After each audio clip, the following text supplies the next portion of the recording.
sinceramente, para mim, o overclock de memória é de longe o overclock mais divertido que existe de fazer nesta altura. Primeiro porque é o que costuma ter mais margem. E a mim, pessoalmente, e só me diz respeito a mim, é aquele que eu menos sei. Não é? Que eu menos sei não por não me dedicar, mas é o que tem mais coisas para saber. Portanto, é o que demora mais a aprender, a aprendizagem do overclock de memória RAM é infinito, não acaba, meu. É infinito, é muito complexo se quiseres ir até a última gota, não é? Compensar, não. Calma, vamos por partes. O overclock de memória RAM é mais complicado que a placa gráfica e CPU, mas não é assim tão complicado se só quiseres ganhar a maioria do desempenho que dá para ganhar com pouco tempo, ok? Depois, para ganhar os últimos bocadinhos, que rapidamente chega ao ponto onde dá diferença em benchmark sintético, mas dá literalmente 0 FPS de diferença, ou dá 1 em 200, que é a mesma coisa, tu para esse bocadinho final é que precisas saber muita coisa, e eu estou muito longe de saber tudo de memória RAM, não é? Comparado com quem está a aprender agora, eu sei imenso, eu sei que parece muita coisa, mas comparado com quem sabe a sério fazer overclock a RAM, eu não sei nada, porque é um mundo muito vasto por si só. O que muita gente tem depois dificuldade de perceber é a diferença entre um benefício e alguma coisa que é simplesmente um hobby. Já não ganhas nada com isso. Ganhas um score num software de benchmark, pronto, podes mostrar à família. Então, e este ano, como é que correu para ti? Epá, consegui ter 38 nanosegundos. Oh, Bob, você não está bem a perceber. Calma convosco também. O pessoal do overclock, do XOC, o pessoal fica muito maluco, muito rápido. Vocês comam antes uma peça de fruta e deixem-se essa merda. Não interessa. Isto tudo para dizer o que é. Que se tu queres começar a mexer em memória RAM para brincar, ou para ganhar desempenho, ou para brincar e ganhar desempenho, as coisas básicas, que isso nem eu costumo referir porque é tão básico que não posso repetir cada vez que faço um videozinho. Mas a primeira coisa que tu tens de saber fazer é Clear CMOS. Começam logo por aqui. AT. É a primeira vez que eu estou a ver essas letras juntas. Pronto, fixe. Faz copy-paste, mete no Google, não preciso fazer tutorial aqui, ok? Até porque vai variar um bocadinho de bordo para bordo, mas isto é simplesmente, tu vais mexer, vais chegar a uma altura onde o PC simplesmente não liga, não funciona. Só tens que limpar a BIOS, porque o que tu fizeste foi, disseste à motherboard para arrancar com uns settings que não é possível arrancar com aqueles settings, não vai funcionar. Então ela não sai dali, ficou stuck. Então isto aqui, limpa os settings e a board já arranca, começas do zero, mas já arranca. Isto é a primeira coisa que é preciso saber, que é um botão ou fazer curto entre dois pinos na borda. É só isso, não é mais nada. Depois, aqui já é aqui é onde as pessoas têm dúvidas, se espetam ao comprido, e eu cometi exatamente os mesmos erros quando estava há uns anos atrás a aprender. E eu, se bem me recordo, foi na transição da DR2 para 3 que eu comecei assim a mexer mais, mas não interessa. Que é, as pessoas olham para aqui, para uma memória qualquer, abrem para aqui e veem o CL e pensam, e esse é o mal desta geração, é que descobre uma coisa e já pensa que sabe tudo. Filho, não sabes merda nenhuma. Eu sei menos de metade do que é possível saber em termos de afinação de memória, e sei muita coisa, e nem a meio voo. Até porque eu comecei do zero com DDR5, não é? É infinito, não sabes nada. Eu descobri que CL é latência, e quanto mais baixo menor, logo a DDR5 é uma memória má porque não tem CL18. Não, pronto, já sabemos todos que estás entusiasmado e que pensas que sabes e não sabes nada. Vamos por partes, ninguém nasce ensinado. Porque se essa fosse a lógica, a DDR4 seria pior que a 3 pior que a 2, e nós estaríamos a usar a primeira versão de DDR, ok?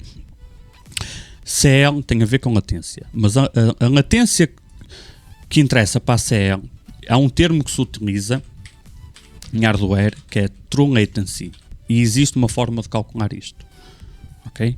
Existem várias latências a ter em conta. A latência que interessa para saber se o CL faz sentido é chamada True Latency. Tenta aprender por passinhos, uma coisa cada vez. E a True Latency há uma forma simples de calcular, que é a latência do CL, esta latência CL, a dividir pelo clock, que tecnicamente seriam megatransfers, mas o clock que é o que costuma aparecer, ok? Portanto, 3600, 5200, DDR5, whatever. Dividir pelo clock. Portanto, a fórmula seria assim. Seria assim. E depois vezes 2000. Ok? Exemplo prático. Vamos dar um exemplo prático. 3.600 é 18. Portanto, seria 18 a dividir por 3.600, tá? Vezes 2000. Quanto é que deu? A true latency são 10 nanosegundos. Ok? What? Mas eu vi uma memória 3200 que é CL16, logo tem melhor latências. 16 a dividir por 3200 vezes, enganei-me, 2000. Exatamente igual. Portanto, quando tu estiveres a afinar a tua memória, a primeira coisa que tu vais ver, vais começar como toda a gente começou, como eu comecei, é olhar para a CL aqui, para a primeira latência, vais-te focar nisso, não tem problema nenhum. Há muitos outros timings para controlar, este é o primeiro, mas para saber se este faz sentido, tens que utilizar esta fórmula. Porque senão podes encontrar uma situação onde não vale a pena. Mas isso é depois com a aprendizagem. Com a DDR5 é a mesma coisa. Deixa uma DDR5 mais cavala deverá ter agora, sei lá, 7600 CL32 existe ou CL34? Vamos pegar CL34. 34 a dividir por 7200 vezes 2000. Então CL34 tem melhor latência que DDR4, é isso que eu estou a ver. Esta latência sim, se for uma memória assim cavala, que já agora, o que é que tem aqui? 7600, CL36, vamos utilizar esta. 36 a dividir por 7000 e quanto? 600 vezes 2000. Aquela, a chamada true latency, vai ser melhor nesta memória que aquela DDR4, ok? No entanto, isto só interessa dentro da DDR4 ou dentro da DDR5, que a DDR5 reage de forma diferente a diferentes timings. Aí depois é o passo mais à frente, ok? Mas preocupa-te com isto enquanto estás a afinar a tua memória. A fórmula é simples. E depois há outra fórmula, que dá jeito de saber, que é a fórmula da... não sei que nome lhe dão, mas eu chamo-lhe velocidade máxima teórica. Há duas fórmulas para isto. O Buildzoid usa uma, eu uso outra. Não sei quem é que me ensinou. Sei que não fui eu que inventei, simplesmente copiei de alguém. Já há muitos anos.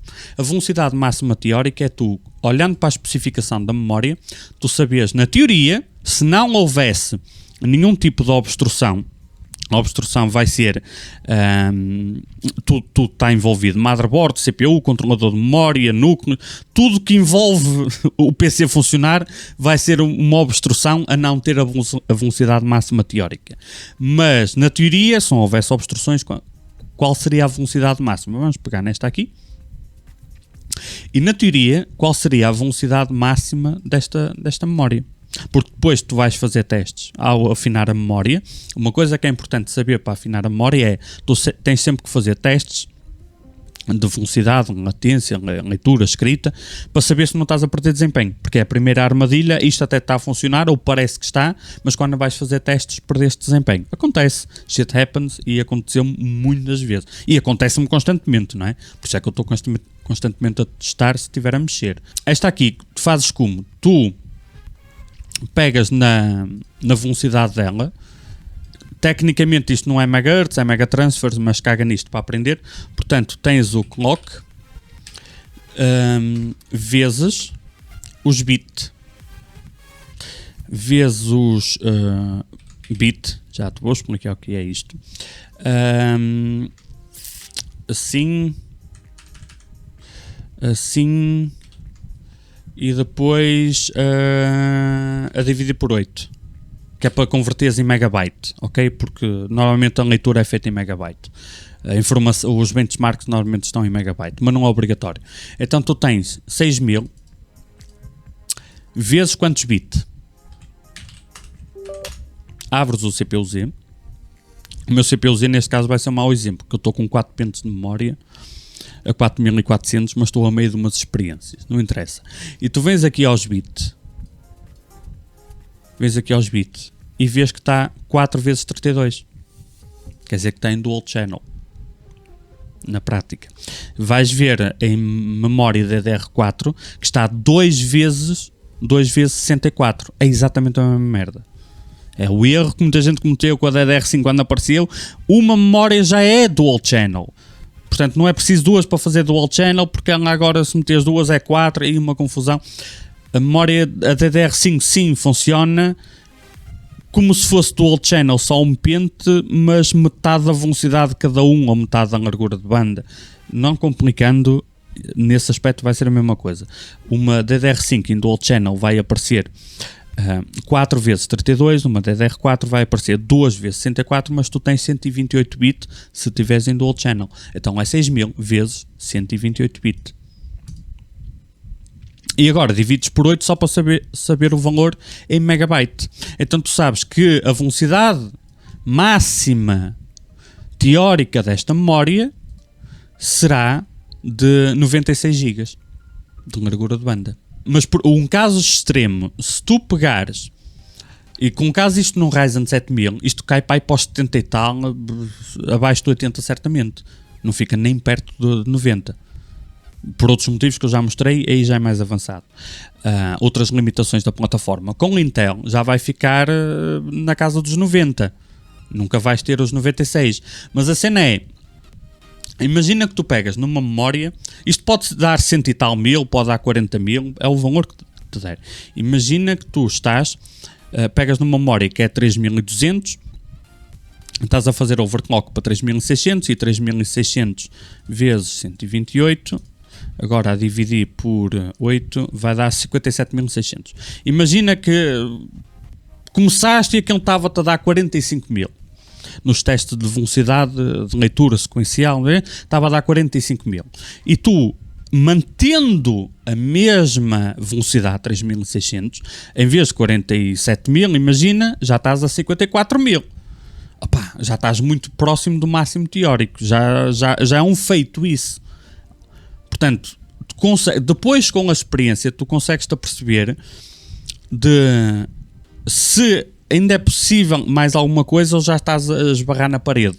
Tipo, não adianta insistir que aqui posso ganhar em latências, mas na velocidade já quase não há nada para ganhar, porque tu nunca vais ter a velocidade máxima teórica. Então, tu precisas, para mexer na memória, precisas saber fazer Clear CMOS, porque sem isto o PC depois não liga, não é?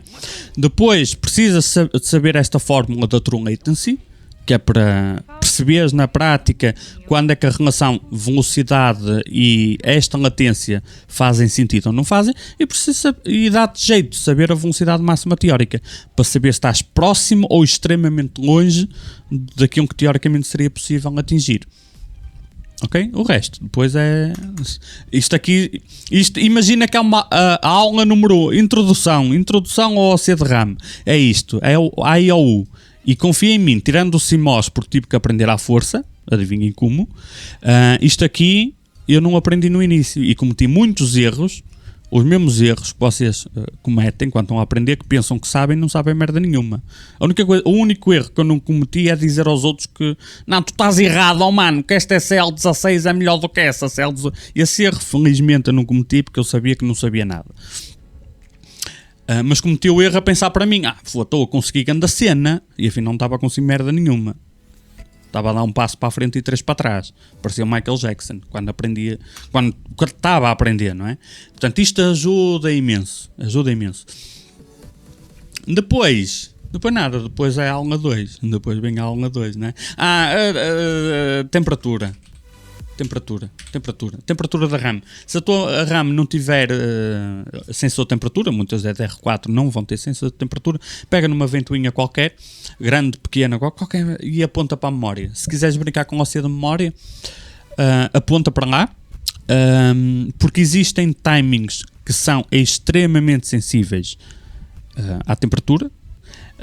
E às vezes vais esbarrar e simplesmente por causa da temperatura está quente, não está quente com aspas, a memória está fria, mas aquele timing fica estável com 60 graus, mas não fica estável com 70, e como tu à partida vais aumentar tensões, ela vai ficar mais quente e pode ser o suficiente para ficar instável, e bastava uma ligeira brisa sobre a memória e já tudo funcionaria. Então, pelo menos na fase inicial, enquanto não consegues perceber de onde é que vem a instabilidade, metes uma ventoinha qualquer, arranjas maneira de aprender para lá, uma ventoinha qualquer a apontar para lá, e sabes que o problema nunca vai ser esse. Se crashar, não foi da temperatura da memória, ok? Porque qualquer ventoinha arrefece bem a coisa. Até podes comprar, se fores muito sério, podes comprar destes adaptadores ou inventá-los tu, que assim metes uma ventoinha na parte de cima da caixa e ela depois aponta diretamente para a VRM e para esta merda. Compras meia dúzia de tostões, AliExpress, Amazon, compras essas merdas.